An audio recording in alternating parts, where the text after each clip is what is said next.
Welcome back students. तो आज हम कॉस्ट अप्रोच टू वैल्यूएशन को एक नया चैप्टर शुरू कर रहे हैं। तो इस चैप्टर के 7 मार्क्स की थ्योरी आ सकती है और केस स्टडी आ सकती है जो कि 26 नंबर कैरी करती है।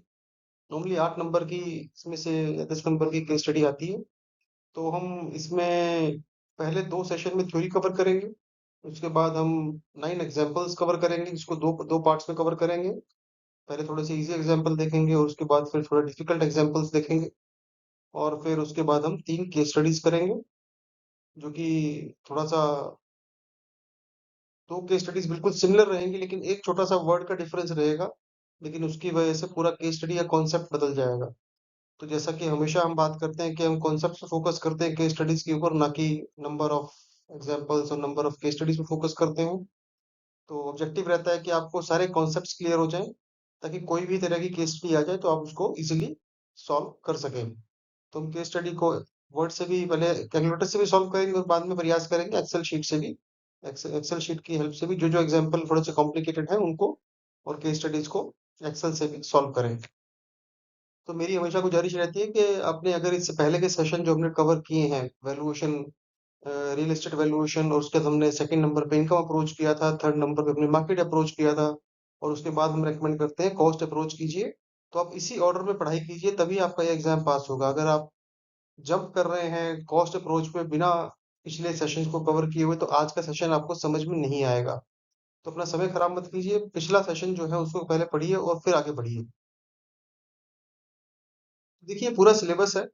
Methods of cost estimate for building, life of building, economic, physical, legal factor affecting life of building, total life age, estimating future life. तो आज के सेशन में हम ये 4 पॉइंट्स तक कवर करेंगे। और सेकंड पार्ट जो रहेगा कल का, जो हमारा नेक्स्ट सेशन रहेगा, उसके अंदर हम ये नीचे के 3 जो various method of computation of depreciation, DRC method, land value market approach, चीजें बेसिकली जो ये है, ये हम ये इसको कवर करने का प्रयास करेंगे। देखिए, पहले methods of cost estimates for building समझते हैं जरा। तो प्रिलिमिनरी पहला मेथड क्या है? Preliminary cost estimate. So preliminary estimate is being prepared to calculate cost of similar type of project in a practical manner. तो देखिए, अब जो ये मेथड है इसके अंदर सिमिलर टाइप का जो बिल्डिंग बनाई जाएगी, लेकिन थोड़ा प्रैक्टिकल होके। In this estimate approximate cost of each important item of work is displayed individually to know the necessity and utility of each item of work, including the cost of land, cost of road, electrification, water supply, cost of each building. This method is also called, इसको basically आप समझिए, इसमें जो हम estimation करते हैं इसके अंदर बिल्डिंग का, तो उसको छोटे टुकड़ों में बांट देते हैं काम को। जैसे लैंड का अलग कर दिया, बिल्डिंग का अलग कर दिया, बिल्डिंग के अंदर उसके पार्ट्स कर दिया, कि रोड्स का पार्ट्स कर दिया, तो फिर उसकी यूटिलिटी के ऊपर बात करके हर एक आइटम का खर्चा निकाल के, तो उसको सारे खर्चों को जोड़ के जो वैल्यू आती है, दैट इज जो मेथड से निकालते हैं, वो मेथड कहलाया जाता है प्रिलिमिनरी कॉस्ट एस्टिमेट। और इसका एक और नाम है, इसको कि एब्स्ट्रैक्ट कॉस्ट एस्टिमेट, या अप्रोक्सीमेट कॉस्ट एस्टिमेट, या बजट एस्टिमेट। ये चारों चीजें एक ही बात है, मतलब इसमें कंफ्यूज नहीं होना है आपको। तो इसमें से थ्योरी क्वेश्चन ही नॉर्मली आता है। प्लिंथ एरिया कॉस्ट एस्टिमेट, इसमें क्या रहता है? Basically plinth area is the area length multiply by breadth covered by the external dimension of the building at floor level. तो पहला चीज तो क्या है कि प्लिंथ एरिया आपको लंबाई और चौड़ाई को मल्टीप्लाई करें, गुणा कर देंगे जब, तो बेसिकली जो बिल्डिंग की एक्सटर्नल डायमेंशंस हैं, ये आपने ध्यान रखना है। अगर आपको कोई ऐसा ग्राफिकल पिक्चर दे रखा है और डायग्राम दे रखा है, तो आपको आउटसाइड वॉल्स के आउटसाइड वाला एरिया जो है उसको प्लिंथ पकड़ना है। इनर वॉल मतलब कि जो वॉल का एरिया है वो प्लिंथ के अंदर कवर होगा। Plinth area rate of A building is calculated basic basis cost of another building with similar specification in the same locality.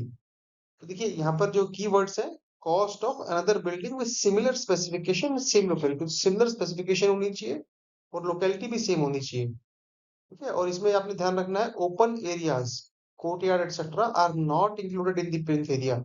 तो अगर आगे पीछे गार्डन है, उसको आप इसमें प्लिंथ एरिया में कवर नहीं करेंगे। If the building is multi storey, then plinth area estimate is prepared separately for each floor level. तो आपको अगर मल्टी स्टोरी बिल्डिंग है तो हर एक फ्लोर का आप प्लिंथ एरिया निकालेंगे और उसको ऐड कर देंगे। अब देखिए लिमिटेशन क्या है इस प्लिंथ एरिया मेथड की। ये लिमिटेशन पे क्वेश्चन आ जाता है कभी कभी कि method of estimation this method has two limitations, एक तो सीलिंग हाइट और एक लार्ज ओपनिंग्स। तो अगर बेसिकली जो हाइट है, अब नो 9 फुट है, 10 फीट है, 12 फीट है, कुछ बिल्डिंग 12 फीट होती है ऊंची, कुछ फीट 9 फीट, कुछ कुछ स्ट्रक्चर्स 9 फीट बना लेते हैं घर, कुछ लोग 10 10 फीट हाइट छत खड़ी करते हैं। तो ऐसा तो है नहीं कि सबकी कॉस्ट ऑफ कंस्ट्रक्शन सेम आएगी।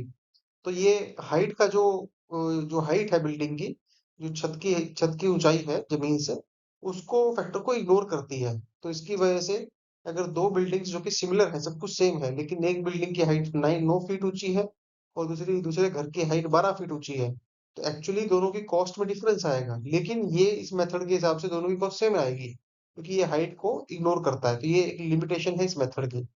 लार्ज ओपनिंग, अगर किसी बिल्डिंग में बहुत बड़ी बड़ी ओपनिंग विंडोज हैं, बहुत बड़े बड़े उसमें कांच के ग्लास लगा रखे हैं या वुडन विंडोज लगा रखे हैं, तो हो सकता है कि उसके अंदर आपको एज ए वैल्यू एडजस्टमेंट करनी पड़े, मतलब लेकिन वो क्योंकि इस मेथड में वो कवर नहीं करता है। तो इन दो फैक्टर्स के लिए आपको इंडिपेंडेंटली आपको कमेंट्स डाल के एडजस्टमेंट करनी पड़ेगी, क्योंकि ये मेथड ऑटोमेटिकली उसको कवर नहीं करता है। नेक्स्ट मेथड है क्यूबिक रेट कॉस्ट मेथड। तो बेसिकली जो प्लिंथ एरिया का जो हाइट वाला जो मसला था कि उसमें प्रॉब्लम थी, एक लिमिटेशन थी, उसको कवर करने के लिए ये मेथड याद किया गया। तो इस मेथड में जो हाइट है वो भी कंसिडर की जाती है प्लिंथ एरिया के साथ। तो अब ये मेथड जो है basically plinth area multiply by height, ठीक है, और उसके अंदर मल्टीप्लाई बाय पर cubic cost of similar building in that locality.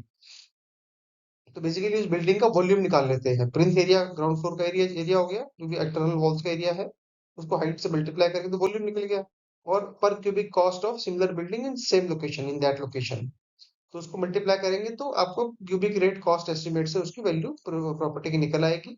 और इस मेथड को कहते हैं क्यूबिक रेट कॉस्ट एस्टिमेट। और इसको ये basically plinth area cost estimate से बेटर मेथड है। तो आपको क्यों मेथड है बेटर, बिकॉज इसमें हाइट को भी ये कंसिडर कर लेता है, तो वो लिमिटेशन यहाँ पर खत्म हो जाती है। और height of building is taken from floor level to top of roof level. तो ये ध्यान रखना आपने कि अगर कोई डायग्राम दे रखा है एग्जाम में, तो आपको जो छत की हाइट है, तो वो आपको छत की मोटाई जो है, छत की जो थिकनेस है, वो आपको ग्राउंड जो नीचे वाला फ्लोर है उसमें कवर करनी है। Method is more suitable for multi storey buildings. तो ये मेथड ज्यादातर मल्टी स्टोरी बिल्डिंग्स में ज्यादा यूज होता है। Foundation plinth and parapet above roof level are not considered in this method. तो ये लिमिटेशन भी है इसकी। तो इसके अंदर जो फाउंडेशन है और जो प्लिंथ का जो मोटाई है उसको कवर नहीं करता, बिकॉज ग्राउंड फ्लोर में जो स्लैब डलेगी, फर्श की जो मोटाई है, उसको ये आपको कवर नहीं करना है, उसमें कवर नहीं करता ये मेथड। और जो छत है ऊपर की जो पैरापेट वॉल बनी हुई है, उसको भी ये मेथड इग्नोर करता है। ये लिमिटेशन भी है छोटी सी इसकी। नेक्स्ट मेथड जो है approximate quantity method cost estimate. This method calculate cost of superstructure and cost of foundation separately. तो इसमें बेसिकली जो जमीन जो बेसिकली पिछले मेथड में प्लिंथ का इशू मसला था, प्लिंथ उसमें प्लिंथ कॉस्ट कवर नहीं कर रहा था, वो खाली स्ट्रक्चर की वैल्यू पकड़ रहा था। तो वो प्रॉब्लम यहाँ पर कवर हो जाती है हमारी। तो इसमें स्ट्रक्चर की वैल्यू अलग निकालते हैं और फाउंडेशन की वैल्यू अलग निकाली जाती है। तो basically total running length of the structure, तो उसको लेंथ माप लेते हैं कि स्ट्रक्चर दीवारें कितनी कितनी कितनी लंबी है, और पर रेट पर रनिंग मीटर ऑफ सुपरस्ट्रक्चर की कॉस्ट पे उसको मल्टीप्लाई करके कॉस्ट ऑफ सुपरस्ट्रक्चर आ जाती है। और इस तरह से total running length of foundation को मल्टीप्लाई करते हैं रेट पर रनिंग मीटर ऑफ फाउंडेशन। तो ये दोनों की वैल्यू सेपरेट आएगी, उसको इसको टोटल करके टोटल वैल्यू ऑफ स्ट्रक्चर आ जाती है। इसमें ध्यान रखने की बात है, for superstructure running rate is decided basis quantities like brick work for wall, would work, floor finishing etcetera. तो एक आपको जजमेंट के बेस पे आप उसको बनाएंगे estimate as a value work. तो एग्जाम में कोई इंफॉर्मेशन दी रहेगी, अगर इसके ऊपर क्वेश्चन आता है तो आपको कुछ भी एज्यूम नहीं करना, ये इन्फॉर्मेशन दी रहेगी। ऐसे ही आपको फाउंडेशन का रनिंग रेट आपको एग्जाम में दिया रहेगा कि कितना है, हो सकता है वो इकट्ठा कंबाइंड रेट दे दिया हो, या फिर आपको सेपरेट करके दे दिया हो कि एग्जीक्यूशन कॉस्ट कितना है, ब्रिक ब्रिक वर्क कॉस्ट कितना है पिंक लेवल तक का, और आप उसको निकालें रनिंग कॉस्ट कितनी निकलेगी। नेक्स्ट मेथड है डिटेल्ड कॉस्ट एस्टिमेट। ये बेसिकली सबसे एक्यूरेट मेथड है, लेंदी है लेकिन एक्यूरेट है, और मेजोरिटी बिल्डर्स जो है वो यही मेथड एस्टिमेट करने के लिए निकालते हैं, बिल ऑफ क्वांटिटी निकालने के लिए। तो इसमें एस्टिमेट क्या है? Bill of quantity of each item, कि कौन सा आइटम कितनी लगेगी एक्चुअल में, जैसे कितने ईट, कितने नंबर ऑफ ईट लगेगी, कितना रेता लगेगा, कितना मजदूर लगेगा, हर एक आइटम को निकाला जाएगा और हर एक आइटम के रेट से उसको मल्टीप्लाई करके टोटल हर एक आइटम की कॉस्ट निकाल के उस पे कंटिजेंसीज ऐड कर लेते हैं, थोड़ी सी 3 से 5% नॉर्मली होती है। तो उसको ऐड करके जो एस्टिमेट निकलता है वो मोस्ट एक्यूरेट है, बट ये लेंदी है, और मेजोरिटी बिल्डर्स जो भी प्रोजेक्ट बनाते हैं, तो जो एस्टिमेशन या टेंडर निकलते हैं वो इसी मेथड से निकलते हैं। Revise cost estimate, revised cost estimate need to be prepared when original sanction estimate value exceeds by 5%, more than 5%। तो ये ध्यान रखना है आपने, 5% से ऊपर। इन केस आपने एक एस्टिमेट बनाया, टेंडर निकाला, बिल ऑफ क्वांटिटी बनाया, और बाद में कुछ स्पेसिफिकेशन में चेंज आ गया, लेआउट चेंज हो गया, ड्राइंग चेंज हो गई, तो उसकी वजह से आपको अगर मोर देन 5% से ऊपर का अगर एस्टिमेट आ रहा है, रफ आइडिया, अगर खर्चा बढ़ रहा है या घट रहा है, तो आपको रिवाइज एस्टिमेट बनाना पड़ेगा। तो बेसिक रिक्वायरमेंट ये है। और ये कब यूज करते हैं? जब कॉस्ट ओवररन या फिर टाइम ओवररन, किसी कॉस्ट ओवररन का मतलब क्या है? कि एक प्रोजेक्ट 100 करोड़ में पूरा होना था, आपको लग रहा है नहीं 150 करोड़ लग रहा है उसके अंदर, ठीक है? या फिर उसमें टाइम ओवररन 2 साल में प्रोजेक्ट पूरा होना था, लेकिन वो 3 साल में बनने वाला है, तो 1 साल बढ़ गया, तो उसकी वजह से कॉस्टिंग बढ़ेगी। तो ये कॉस्ट ओवररन और टाइम ओवररन का मतलब ये है। तो इसमें कीवर्ड है कॉस्ट ओवररन और टाइम ओवररन। अगर हो रहा है तो रिवाइज कॉस्ट एस्टिमेट आपको बनाना पड़ेगा। Revision for revise estimation should be mention on last page of the report. तो एज ए वैल्यूअर आपको रिपोर्ट के लास्ट पेज में ये मेंशन करना है कि ये रिवाइज एस्टिमेशन है, क्योंकि और इस वजह से रिवाइज किया गया है। Supplementary cost estimate. In case original scope of work increases, estimation of additional work to be done is called supplementary cost estimate. For example, मान लीजिए जो आपने ओरिजिनल एस्टिमेट दिया था, तो किसी घर के अंदर आपका मान लीजिए 2 मंजिल घर बन रहा था। बाद में उसमें नक्शा मकान मालिक आता है आपके पास, बिल्डर बोलता है नहीं 2 मंजिल नहीं, हम उसको 3 मंजिल बनाएंगे। तो 3 मंजिल की वजह से उसके अंदर एक फ्लोर एक्स्ट्रा बन गया, और हो सकता है आपको बाकी भी उसमें कुछ चेंजेस करने पड़े। तो इंस्टेड ऑफ कि आप पूरा पूरा रिवाइज करें, उसको नया एस्टिमेट दें, आप सप्लीमेंट्री रिवाइज उसमें दे सकते हैं, सप्लीमेंट्री कॉस्ट। या फिर मान लीजिए कुछ आप उसमें एक एक छोटा सा कमरा और एक्स्ट्रा ग्राउंड फ्लोर पे डाल रहे हैं, वो कुछ भी मतलब मॉडिफिकेशन कर रहे हैं, तो दोनों ऑप्शंस हैं। तो कॉस्ट एस्टिमेट दे सकते हैं। Normally time overrun, cost overrun में टाइम रिवाइज कॉस्ट एस्टिमेट आता है, बट अगर स्कोप ऑफ वर्क इंक्रीज होता है तो उसमें सप्लीमेंट्री कॉस्ट एस्टिमेट दिया जाता है।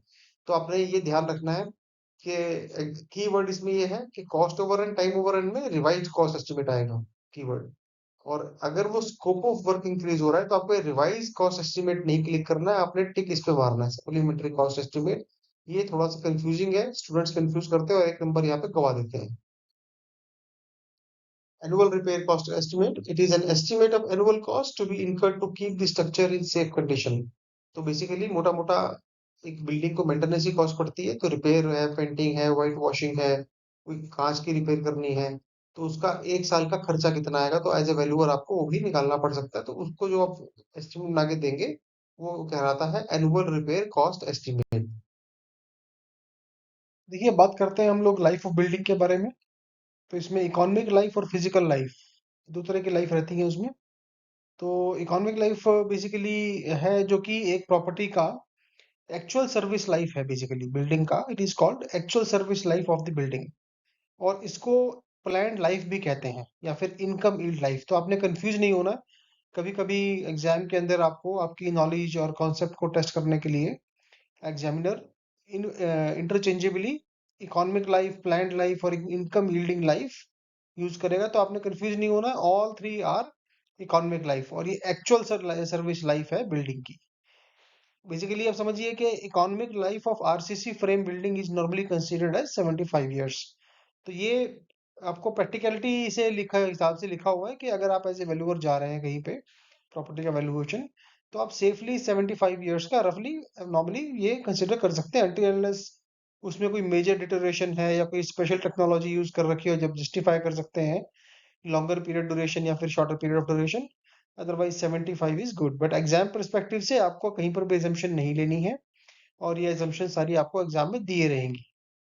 बट यस, ये थ्योरी क्वेश्चन आ सकता है कि what is the normal life of RCC, what is the normal economic life of RCC frame building. तो आंसर आपका रहेगा 75 years।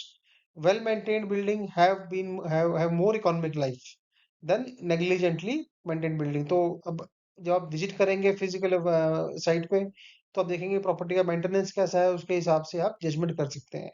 बट इसके अंदर से भी थ्योरी क्वेश्चन आ सकता है कि which statement is correct about, या which statement is incorrect about economic life. ठीक है, तो उसमें आपको ये स्टेटमेंट देके एग्जामिनर क्वेश्चन, थ्योरी क्वेश्चन पूछ सकता है। जो बेसिकली अब जो इकोनॉमिक लाइफ का कॉन्सेप्ट है, ये हमारा यूज होगा रेंटल मेथड्स और इनकम अप्रोच टू वैल्यू। तो इनकम अप्रोच का हम ऑलरेडी देख चुके हैं सारा चीज, उसमें पूरी सीरीज हमने डाल दी है, इंग्लिश के अंदर भी और हिंदी के अंदर भी। तो इसको हम वहां पर बेसिकली इकोनॉमिक लाइफ को वहां पर हम इसको यूज करते हैं। फिजिकल लाइफ आपका क्या है, इसके अंदर आपका it is the actual life of building before building gets collapsed. तो अब यहाँ पर एक्चुअल सर्विस लाइफ, देखिए कीवर्ड क्या था इकोनॉमिक लाइफ में, एक्चुअल सर्विस लाइफ, और यहाँ पर एक्चुअल लाइफ है। और बिफोर बिल्डिंग गेट कोलैप्स्ड, तो ये एक्चुअल लाइफ हो, एक्चुअल लाइफ हो सकता है वो 90 साल हो या 40 साल भी हो सकती है। तो अब poor workmanship, use of interior material, careless alteration and और load bearing structure reduce physical life of the building. ठीक है, तो बेसिकली अगर वो घटिया क्वालिटी का वर्कमैनशिप लगाया है, लोअर क्वालिटी का उसमें मटेरियल यूज किया है, या फिर मल्टीपल टाइम्स उसमें ऑल्टरेशन की गई है और वो प्रॉपरली नहीं की गई है, या फिर अगर स्ट्रक्चर पे ओवरलोडिंग है, ज्यादा सामान रखा हुआ है, ज्यादा हैवी मशीनरी रखी हुई है, तो इन सब चीजों की वजह से फिजिकल लाइफ इकोनॉमिक लाइफ से कम भी हो सकती है। और अगर बहुत अच्छी मेंटेन है, ज्यादा भी हो सकती है। Concept of physical life is normally used in cost approach. तो आपका ये थ्योरी क्वेश्चन भी आ सकता है कि आप इकोनॉमिक लाइफ जो है वो रेंटल इनकम अप्रोच में लगेगी और फिजिकल लाइफ कॉस्ट अप्रोच में लगेगी। ये एक बड़ा ही इंपॉर्टेंट कॉन्सेप्ट है। कभी कभी एग्जामिनर आपको दोनों चीज, दोनों लाइफ लिख देगा कि प्रॉपर्टी की इकोनॉमिक लाइफ इतनी है और फिजिकल लाइफ इतनी है। और अब आपको कंफ्यूज रहेंगे कि कौन सी लाइफ मुझे यूज करनी है। तो आपको पता होना चाहिए, अगर कॉस्ट अप्रोच के ऊपर क्वेश्चन है, अगर आपको लग रहा है कि इसमें कॉस्ट अप्रोच की केस स्टडी है, तो आपको फिजिकल लाइफ पकड़ के ही अपने केस बनाना है आगे। लेकिन अगर वो इकोनॉमिक अप्रोच की केस स्टडी है, तो आपने इकोनॉमिक लाइफ यूज करना है। तो ये बड़ा ही इंपॉर्टेंट और छोटा सा कॉन्सेप्ट है, जो कई बार केस स्टडी में एग्जामिनर कंफ्यूज करेगा। इस कॉन्सेप्ट के ऊपर आपकी नॉलेज को अंडरस्टैंड या समझने के लिए कि आपको अंडरस्टैंडिंग है या नहीं है, टेस्टिंग करने के लिए। नेक्स्ट देखिए, लीगल लाइफ भी होती है बिल्डिंग की। इकोनॉमिक और फिजिकल लाइफ मेन दो लाइफ होती है, बट थ्योरी एस्पेक्ट से और भी इसमें पॉइंट्स हैं। लीगल लाइफ, तो legal life of building depend on legal constraints. Example के रूप में समझते हैं, अगर एक बिल्डिंग बेसिकली लीज लैंड पे कंस्ट्रक्टेड है और उसमें अनएक्सपायर्ड लीज 30 साल की है, तो उस बिल्डिंग की लीगल लाइफ 30 साल रह जाएगी। लेकिन हो सकता है कि उसकी इकोनॉमिक फिजिकल लाइफ 30 साल, 60 साल, 70 साल भी हो सकती है, 75 ईयर्स भी हो सकती है। बट जो इस बिल्डिंग की हम लाइफ की बात कर रहे हैं, लीगल मतलब कि एज पर डॉक्यूमेंट उसकी लाइफ कितनी है। तो 30 साल बाद हो सकता है कि वो बिल्डिंग तोड़नी पड़े उसको, जो जो लेसर है वो उसको तोड़ के फिर वापस उसको लैंडलॉर्ड को वापस करेगा जमीन। तो फिर उसको डैमेज डिमोलिश करना पड़ेगा, तो 30 साल की ही लाइफ मानी जाएगी। यानी बेसिकली इसमें कीवर्ड क्या आएगा, लीगल कंस्ट्रेंट।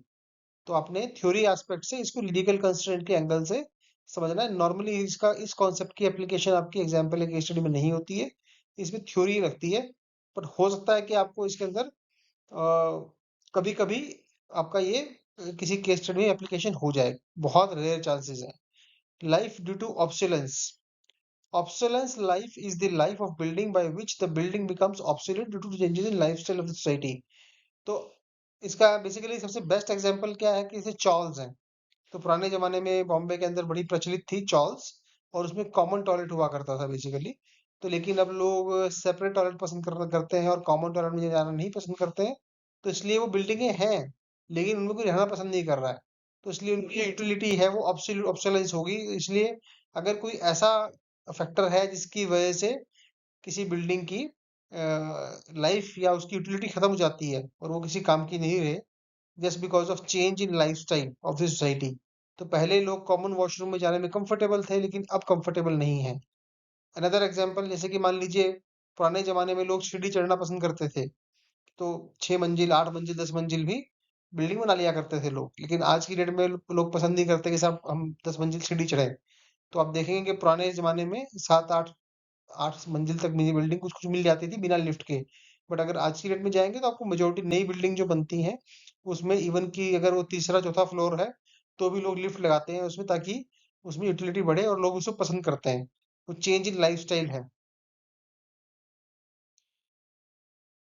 देखिए, इसमें से थ्योरी क्वेश्चन आया था कभी कभी। तो ये बेसिकली जो normal normal economic life of building है, तो ये जो कॉमन टाइप की जो स्ट्रक्चर्स हैं, ये प्रैक्टिकल एस्पेक्ट से भी है और कभी कभी थ्योरी क्वेश्चन भी आया था इसके अंदर।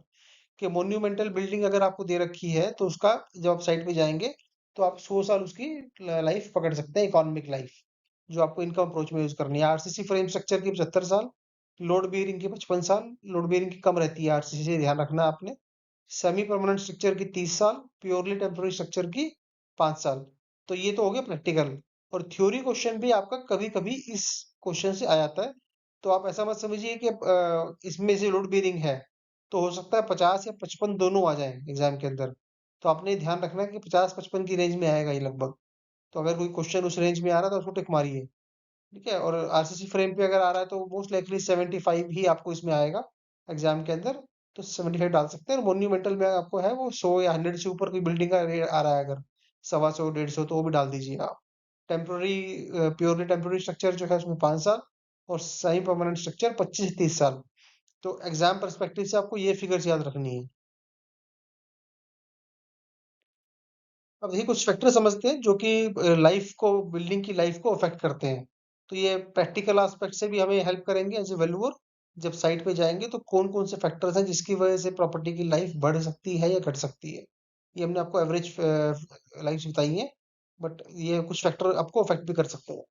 तो ये तो हो गया प्रैक्टिकल एस्पेक्ट से। बट थ्योरी, इसमें से थ्योरी क्वेश्चन आ सकते हैं कभी कभी। कि अगर ये फैक्टर है, एक आपको सिचुएशन बता देगा एग्जामिनर के, इस तरह का फैक्टर है और उसका क्या इम्पैक्ट होगा, इकोनॉमिक लाइफ बढ़ेगी घटेगी, ये आपसे पूछ सकता है। May be decreasing, not decreasing. तो कुछ भी घुमा फिरा के क्वेश्चन आपसे पूछ सकता है। तो कुछ मेजर फैक्टर समझते हैं एग्जाम परस्पेक्टिव से। पहला फैक्टर है मॉइस्चर। तो building which remain dry are less expose to deterioration. तो जो बिल्डिंग पे मॉइस्चर कम है, जहां बारिश कम होती है, उसमें डिटेरियोरेशन कम होती है। Part of any structure, if remain under water on permanent basis, is again exposed to less deterioration because of the lack of oxygen. इसमें देखिए, अब ये एक बड़ा ही इंपॉर्टेंट एस्पेक्ट है। अगर हम कह रहे हैं कि मॉइस्चर अगर कम होगा, ड्राई रहेगा, तो उसमें डिटोरेशन कम होगी। लेकिन इसमें एक छोटा सा कैच है। इसमें से थ्योरी क्वेश्चन मेरे एग्जाम में आया था कि अगर कोई पार्ट, बिल्डिंग का पार्ट है जो पूरी तरह से पानी के अंदर परमानेंट रहेगा, तो उसमें बिकॉज ऑक्सीजन नहीं जाएगी पानी के साथ, तो उसमें डिटोरेशन कम होगी। तो नमी से डिटोरेशन बढ़ती है, लेकिन एक्सेप्शन इसमें ये है। तो कीवर्ड आपने ध्यान रखना है, अंडर वाटर और permanent, on permanent basis. Temporary basis अगर रहेगा तो डिटोरेशन बढ़ेगी, बट अगर परमानेंट बेसिस पे है तो डिटोरेशन घटेगी because of lack of oxygen. Thus, parts of building which are exposed to wetting and drying are worst hit on deterioration. तो अनदर कीवर्ड क्या है, वेटिंग एंड ड्राइंग। तो अगर वेटिंग है, सूख रहा है, गीला गीला सूखा गीला सूखा अगर हो रहा है, तो बिल्डिंग के अंदर डिटोरेशन ज्यादा बढ़ेगी। लेकिन अगर वो परमानेंटली गीला है, परमानेंट बेसिस पे, या परमानेंटली सूखा है, तो उसमें डिटोरेशन आपका रिलेटिवली उसके अंदर कम होगी। Heat and cooling. Heat causes expansion and cooling causes contraction. तो देखिए, कीवर्ड्स जो हैं ये हमने सारे अंडरलाइन कर रखे हैं। इन कीवर्ड्स को आप दिमाग में फिट कर लीजिए। एग्जाम पर्सपेक्टिव से थ्योरी क्वेश्चन आने की काफी हद तक संभावना इन फैक्टर्स के अंदर से रहती है। तो frequent heating and cooling of building causes thermal movements leading to weakening of the material with low tensile strength like masonry, waterproofing etc. तो जब किसी बिल्डिंग में कभी बहुत ज्यादा टेम्परेचर बढ़ गया, 50 डिग्री हो गया, फिर उसके बाद वो 30 डिग्री, 0 डिग्री या माइनस चला जाता है टेम्परेचर, तो कूलिंग से वो कॉन्ट्रैक्ट हो जाएगा ऐसे आपका स्ट्रक्चर। तो आपने अगर कभी पुल देखा होगा, तो पुल के अंदर गर्मी में आपका जो जो दो दो स्लैब्स डलती हैं उसमें स्पेस कम हो जाता है। और सड़क के अंदर भी रादर, जैसे जब ज्वाइंट होते हैं सड़क के अंदर, वो छोटे हो जाते हैं ज्वाइंट्स। लेकिन ठंडा जब होगा तो ज्वाइंट्स कॉन्ट्रैक्शन उसमें होती है, तो बढ़ जाते हैं। तो इसलिए वो बीच में थोड़ा सा गैप रखा गया था ताकि वो उसमें डैमेज ना हो, स्ट्रक्चर की लाइफ बढ़ी रहे।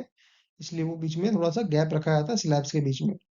बट घरों की अगर हम बात करेंगे, तो अगर बहुत ज़्यादा हीटिंग कूलिंग हो रही है तो उससे थर्मल मूवमेंट्स बढ़ जाएंगी और स्ट्रक्चर की लाइफ वहाँ पर कम होगी। तो ऐसा एरिया जहाँ पर कि बहुत ज़्यादा एक्सट्रीम वेदर है, कि मान लीजिए जैसे बॉम्बे है फॉर एग्जांपल, वहाँ पे टेम्परेचर आपका 30 से 50 डिग्री रहेगा, और दिल्ली में आपका टेम्परेचर 0 से लेके 50 डिग्री चला जाएगा।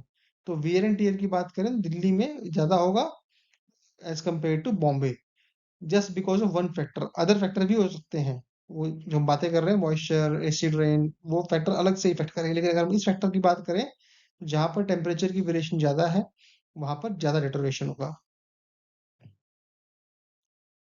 सेटलमेंट, तो basically settlement of building normally affects masonry wall.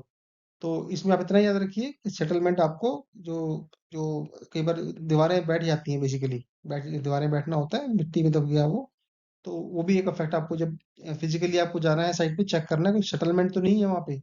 Chemicals, steel bars duly covered with concrete are protected against corrosion by passivation।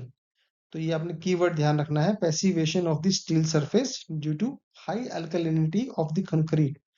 तो पैसिवेशन कीवर्ड है, एंड पैसिवेशन का मतलब क्या होता है? Passivation is the process of removing free iron from the surface of metal using an acid solution to prevent rust. तो basically rusting हटाने का एक तरीका होता है, पैसिवेशन एक टेक्निक है। तो ये प्रोसेस है जिसके अंदर कि आपको जो उसके ऊपर लोहे के ऊपर जो भी स्टील के ऊपर आपका फ्री आयरन फालतू लोहा है उसको वो क्लियर कर देता है एक एसिड सॉल्यूशन के लिए, ताकि उस पर रस्टिंग कम हो सके उसके अंदर। और अगर बेसिकली, तो बेसिकली क्या होता है कि जो स्टील बार्स हैं वो कंक्रीट से अगर पूरी तरह से कवर्ड हैं तो उसमें कोरोजन नहीं होगा। अगर उसमें होल्स हैं और उसमें से हवा जा रही है, पानी जा रही है कंक्रीट के अंदर, और सरिये पे हवा पानी लग रहा है, तो वहां पर उसके अंदर रस्टिंग होगा। तो इसलिए कंक्रीट प्रॉपरली सरिये को कवर करना चाहिए। तो आप देख सकते हैं कि अगर ऐसी स्लैब्स या बीम्स में, कॉलम्स में छेद हैं और कंक्रीट प्रॉपरली फिल नहीं किया गया तो उस स्ट्रक्चर की लाइफ कम हो जाएगी। Atmospheric carbon carbon oxide CO2 reduces alkalinity of the concrete leading to depassivation of steel reinforcement। तो आपने ये ध्यान रखना है कि अगर कहीं किसी लेवल पे कार्बन डाइऑक्साइड ज्यादा है तो वहां पर एल्कलिनिटी कम होती है, और डीपैसिवेशन वो वहां पे बढ़ जाएगा। वहां पर तो मतलब कि आपका जो है बेसिकली उल्टा है, रिवर्स डीपैसिवेशन रिवर्स है। तो पैसिवेशन से आपका रस्टिंग कम होती है तो डीपैसिवेशन रस्टिंग बढ़ेगी। तो कार्बन डाइऑक्साइड अगर होता है तो आपकी उस केस में आपकी रस्टिंग बढ़ जाएगी वहां पे। Chlorides normally high near coastal areas lead to reduction of alkalinity in concrete, this leads to erosion of concrete and steel. तो अगर किसी साइट पे, किसी कंस्ट्रक्शन, किसी घर के आसपास आपको लगता है कि क्लोराइड ज्यादा है, ठीक है, तो आपको जैसे कि समुद्र के किनारे जो बिल्डिंग है वहां पर उसमें नमक वाला पानी होता है। तो अगर वो किसी बिल्डिंग में नमक का पानी टच कर रहा है, समुद्र के ज्वार भाटा आता है और वो बिल्डिंग को टच करता है, या फिर because of alkalinity of this salt, जो सॉइल है उसके अंदर भी पानी, बेसिकली समुद्र थोड़ा दूर है, मतलब दूर मतलब कि 50 मीटर है, 100 मीटर है, लेकिन वहां पे पानी, आप समझ रहे हैं कि ज्वार भाटा आता है तो फिर वो नजदीक आ जाता है पानी, टच नहीं भी करता है बट फिर भी आपको लगता है कि वहां से पानी परपेट्रेशन होके फाउंडेशन में जा सकता है। तो उस केस में क्लोराइड के ऊपर अगर किसी बिल्डिंग का एक्सपोजर है तो इन दैट केस आपकी जो रस्टिंग है वो बढ़ेगी। तो ये तीनों फैक्टर बड़े इंपॉर्टेंट है, carbon dioxide, chloride and sulphate. इसका क्या इम्पैक्ट आता है? सल्फेट जनरली जैसे जो जमीन का पानी है, ग्राउंड वाटर है, तो उसके अंदर कभी कभी सल्फेट ग्राउंड वाटर के अंदर मिलता है, और ये भी आपका जो कंक्रीट है उसके ऊपर इफेक्ट करता है और उसको वीक करता है और फाउंडेशंस को वीक करता है। तो आपने इसमें से थ्योरी क्वेश्चन आई थिंक मेरे फर्स्ट एग्जाम में आया था कि क्लोराइड्स के ऊपर और सल्फेट्स के ऊपर क्वेश्चन आया था कि इनका इम्पैक्ट क्या होता है, तो इससे लाइफ बढ़ती है, घटती है क्या, और एग्जाम्पल की फॉर्म में भी आपसे इसमें एग्जामिनर आपकी नॉलेज को टेस्ट कर सकता है। Biological factors. Deterioration of timber is normally a biological process. In particular, termite attack can be very damaging. Plants grown on wall or roof may lead to cracks in masonry wall and or concrete। तो इसका सबसे best example मैं बोलूंगा people का पेड़। आपने बहुत सारे घरों में देखा होगा छत के अंदर पीपल के पेड़ उग जाते हैं, दीवारों के अंदर पीपल के या बरगद के पेड़ वहां पर उग जाते हैं। तो अगर कहीं पर पेड़ उग गया तो फिर वो पेड़ की जड़ें फैलेंगी और वो वहां पर दीवार को फोड़ देगा और प्लास्टर निकाल देगा, पहले फिर ईंट को निकाल देगा। तो धीरे धीरे अपना स्पेस बनाएगा और वहां पे जड़ें फैलती जाएंगी और वो जो स्ट्रक्चर है वो वहां पे उसको डैमेज कर देगा। और बेसिकली लकड़ी का जो है वो तो बायोलॉजिकल प्रोसेस ही है। ये तो कंक्रीट का है, मशीनरी वॉल लकड़ी का। और अगर वो लकड़ी का दरवाजा है, लकड़ी का घर है, तो उसका ऑटोमेटिकली डिटोरेशन होता ही है अपने आप से, तो बायोलॉजिकली खुद डैमेज हो जाती है, खुद धीरे धीरे खत्म हो जाती है वो जो लकड़ी का बना हुआ है। Maintenance of building. Properly maintained buildings and timely structural repairs of the building enhance life of building. तो maintenance of building देखिए फैक्टर आया है जिसकी वजह से अगर बेटर मेंटेनेंस है तो उस लाइफ उसकी बढ़ेगी। Usage of building, excess usage of building increases its wear and tear. तो अगर आपकी कोई बिल्डिंग ऐसी है जिसमें आप बहुत ज्यादा यूसेज कर रहे हैं, राइट, तो ज्यादा मशीनें लगा रखी हैं, फुटफॉल ज्यादा है बहुत ज्यादा, तो उस केस में वेयर एंड टेयर बढ़ेगा और वो स्ट्रक्चर की वैल्यू जो है वो लाइफ जो है वो कम हो सकती है। Vibration, heavy vibration inside the building और nearby, like heavy traffic, like railway traffic reduces life of building. इसमें हमेशा अपने स्टूडेंट्स को एग्जांपल देता हूँ कि अमिताभ बच्चन की एक पिक्चर थी जिसके अंदर की वो रेलवे स्टेशन के पास रहा करता था, और जब भी वो ट्रेन आया करती थी उसकी उसका पूरा पूरा बेड हिला करता था। तो आपको, आप अभी चेक करेंगे अगर कोई घर ऐसे हैं जो कि रेलवे स्टेशन के बहुत नजदीक होते हैं, तो पुराने जमाने में तो बहुत ज्यादा मूवमेंट होती थी, शेक करता था पूरा बेड भी शेक करता था, बल्कि जब ट्रेन क्रॉस करती थी पास में से। बट उसकी वजह से जो वाइब्रेशन है वो उसका भी इम्पैक्ट स्ट्रक्चर पे पड़ता है। अगर आसपास कोई क्रेन चल रही है, कोई कंस्ट्रक्शन चल रही है, तो उनका उन सब का इम्पैक्ट स्ट्रक्चर के ऊपर पड़ता है और क्रैक्स भी आ सकते हैं। Design and foundation criteria. The building foundation at shallow depth and in poor soil strata may cause settlement of structure and reduce life of building. तो देखिए अब इसमें कोई अगर ऐसा है कि फाउंडेशन छोटी है, ज़्यादा डीप नहीं बनाई है आपने, और उसके अंदर बेसिकली सेटलमेंट का आपको लग रहा है कि उसमें रिस्क है कि ज़मीन बैठ सकती है और दीवारें धंस सकती हैं उसके अंदर। तो अगर इस तरह के सिचुएशंस कहीं पर बनती हैं कि सॉइल कच्ची है और उसको प्रॉपर्ली ट्रीट नहीं किया गया, सॉइल को स्टेबलाइज नहीं किया गया और वो कमियां रह गई, तो दीवारें बैठ सकती हैं और उसकी वजह से स्ट्रक्चर पे इम्पैक्ट आ सकता है। High rise RCC building which are not designed with earthquake resistant features like shear wall and special footings may have reduced life in earthquake prone areas।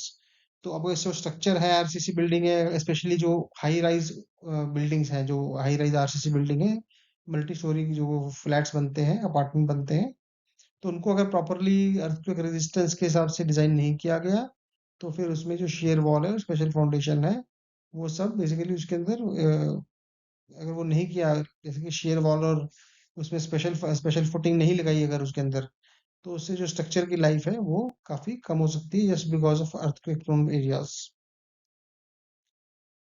Next समझते हैं कि एज ऑफ बिल्डिंग कैसे estimate करनी है। An experienced engineer can check age of a building based on one or more of the following method। तो अगर आप engineer हैं और साइट पे जा रहे हैं तो आप इनमें से कोई भी मेथड आप यूज कर सकते हैं कि आपको एज ऑफ बिल्डिंग कैसे निकालनी है। तो पहला क्या समझिए, टाइप ऑफ मटेरियल यूज, ये भी एक फैक्टर है कि किस जमाने का मटेरियल यूज किया गया था वहां पे। जैसे कि एक स्पेसिफिक एक पीरियड होता है बेसिकली, कभी कभी व्हाइट चिप्स लगता है, कभी व्हाइट चिप्स व्हाइट सफेद सीमेंट के घर बनते हैं। तो अगर आपको डॉक्यूमेंट नहीं भी है कि नक्शा नहीं मिल रहा है किसी बिल्डिंग का कि ये बिल्डिंग कब बनी थी, तो फिर आप एस्टिमेट करने के लिए आप एस्टिमेट बना सकते हैं कि ठीक है, ये इस तरह का जो कंस्ट्रक्शन का स्टाइल था, पैटर्न था, वो 40 साल पहले था, 30 साल पहले था। तो वहां से आप एक बेसिक आइडिया लगा सकते हैं कि रफली ये इतनी पुरानी बिल्डिंग यहाँ पे है। टाइप ऑफ मटेरियल यूज्ड हो गया। उसके बाद condition of different components of building and general condition of the building, like visualisation of building. तो हर एक बेसिकली जब घर देखेंगे उसका एक लेआउट देखेंगे, तो हर एक 2 4 5 साल के अंदर कुछ घरों का लेआउट बदलना शुरू हुआ था। जैसे कि किचन का स्टाइल देख सकते हैं आप, आजकल के घर आपके जो बनते हैं उसमें काफी हद तक ओपन किचन का कॉन्सेप्ट आता है। तो पुराने जमाने में वो नहीं था, 10 20 साल के पहले के घर देखेंगे तो आपको उसमें ये कॉन्सेप्ट नहीं मिलेगा। जैसे कि आप उसके बाद फिर आप डॉक्यूमेंट से पूछ सकते हैं कि अप्रूव्ड प्लान सेल डीड वगैरह मिल जाए कुछ आपको, तो वहां से आप चेक कर सकते हैं कि बिल्डिंग कब बनी, और डॉक्यूमेंट कर सकते हैं कि आप आपने जो इसकी एज ऑफ बिल्डिंग पकड़ी है वो एस्टीमेट आपने इतना पकड़ा है। देखिए लाइफ एंड एज में डिफरेंस है, ध्यान रखना आपने। Life basically total life of the building है, और एज करंट एज के अभी कितने साल पुरानी बिल्डिंग है, तो दोनों में अंतर है, आपको कंफ्यूज नहीं करना है इसके अंदर। By inquiring with owner and neighbours, तो आप जो मकान मालिक है उससे पूछ सकते हैं कितना पुराना घर है, और फिर आप उसको क्रॉस चेक कर सकते हैं नेबर्स के साथ पूछ के, पड़ोसियों से भी कब से बना है घर ये। और उसके बाद वेरियस हेल्थ चेकअप इक्विपमेंट्स, तो बहुत सारे हेल्थ चेकअप इक्विपमेंट्स होते हैं जिसकी हेल्प से आप ये चेक कर सकते हैं कि ये घर कितना पुराना अप्रोक्सीमेटली है। देखिए अभी हेल्थ चेकअप इक्विपमेंट की हम जो बात कर रहे हैं, बहुत सारे इंस्ट्रूमेंट्स हैं जिसकी हेल्प से आप चेक कर सकते हैं। इसके अंदर से भी थ्योरी मार्क्स से 1 नंबर का कभी कभी आ जाता है, आपको इंस्ट्रूमेंट का नाम दे दिया जाएगा और पूछा जाएगा कि उससे क्या क्या चेक कर सकते हैं आप। तो देखिए लिस्ट तो बहुत लंबी है, लेकिन एग्जाम पर्सपेक्टिव से जो मेजर जो मशीन या इक्विपमेंट्स हैं जिसकी हेल्प से आप actual as of the building estimate कर सकते हैं, उनको हम ये थ्योरी एग्जांपल थ्योरी पर्सपेक्टिव से इस सेशन में एक्सप्लेन कर रहे हैं। इट्स सेंसेस, फर्स्ट है रिबाउंड रिबाउंड हैमर। ये नाम याद रख लीजिएगा, अगर थ्योरी क्वेश्चन आता है इसमें से आ सकता है, ये 1 नंबर आपने छोड़ना नहीं है। Rebound hammer, it senses the soundlessness of concrete up to a marginal depth. तो इस ये जो हैमर है, रिबाउंड हैमर है, ये कंक्रीट की मार्जिनल डेप्थ को ढूंढता है, मतलब कितना बेसिकली वो डीप है उसकी। इम्पैक्ट इको टेस्टर, और ये जो इक्विपमेंट है ये बेसिकली कंक्रीट के अंदर कोई डिफेक्ट्स हैं, अगर अंदर अंदर से डिफेक्ट है जो ऊपर से नहीं दिख रहे पर अंदर डिफेक्ट है उसके, वो पकड़ लेता है। Ultrasonic testers scans through the concrete for the full depth and thickness। तो अल्ट्रासोनिक टेस्टर जो है ये आपने ध्यान रखना है, इम्पैक्ट इको आपका अंदर के डिफेक्ट बता देगा सिर्फ, और अल्ट्रासोनिक उससे बेटर वर्जन है, और ये कंक्रीट के अंदर पूरी स्कैनिंग एक्सरे करके दे देगा, जैसे एंडोस्कोपी होती है इस टाइप से आपको दे देगा। Cover meter finds out the cover to the reinforcement.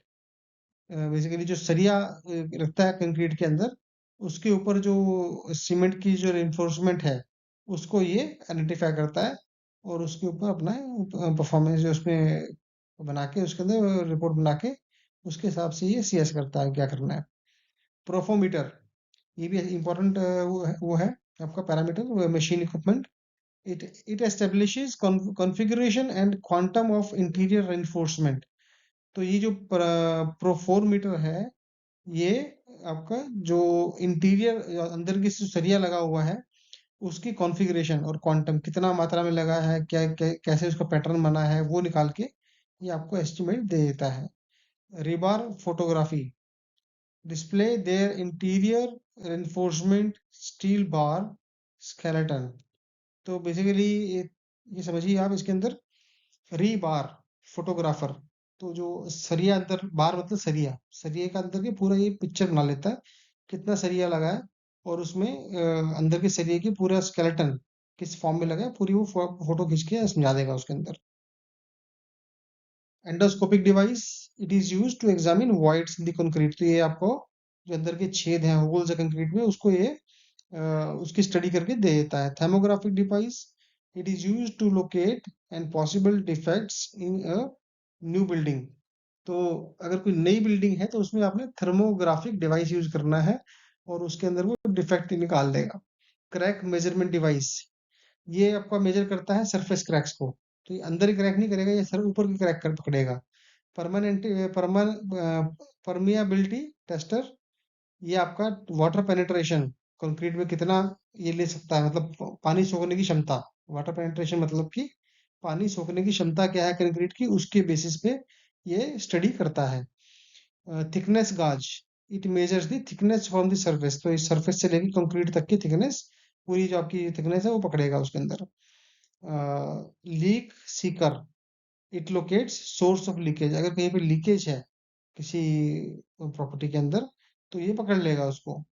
Concrete analyser, that is concrete analyser, sorry corrosion analyser, कि कोरोजन इसमें मतलब कि जंग कितना लगा हुआ है, तो ये जंग की मात्रा को शरीर के अंदर जो भी जंग लगा हुआ है उसको स्टडी करके उसके उसको वो बताएगा भी कितना सर कितना परसेंटेज शरीर लगा है, और जंग इतना खतरनाक है शरीर के लिए जैसे कि कैंसर एक ह्यूमन बीइंग के लिए। X-ray, it scans inside the concrete. तो ये एक्सरे भी आपका ये बेसिकली पूरा कंक्रीट के अंदर ही अंदर तक स्कैनिंग कर लेता है। तो ये सारी टर्मिनोलॉजी को फिट कर लीजिए दिमाग के अंदर। कार्बोरेशन टेस्ट, ये आपका मेजर करता है carbonation depth of concrete measured by using a solution of phenolphthalein. ये आपने कीवर्ड याद रखना है कि कार्बोरेशन टेस्ट में फिनोल्फिथिलीन स्प्रेइंग ऑन कंक्रीट यूज होता है। In case the concrete is worth with alkaline nature with pH and value is above 9.00, the solution turns pink after coming in contact. Ground penetration radar, इसको short form में GPR भी कहते हैं, तो आपने confuse नहीं होना है। It is a geophysical method that uses microwave और रडार वेव टू डिटेक्ट सब सरफेस ऑब्जेक्ट्स। देखिए इसमें यहाँ पे सरफेस नहीं है, सब सरफेस है, तो आपने कीवर्ड याद रखना है।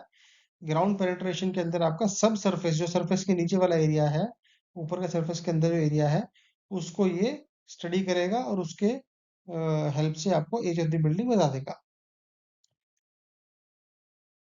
देखिए ये फॉर्मूला है एग्जाम पर्सपेक्टिव से, कभी कभी एक नंबर का थ्योरी इसमें से एग्जाम्पल भी आया था, अदरवाइज थ्योरी क्वेश्चन इसमें से आया था। Total life of the building क्या है? Age of the building plus remaining economic life. तो हमने पीछे जो बात की थी वो इकोनॉमिक लाइफ की थी, तो remaining economic life, not economic life.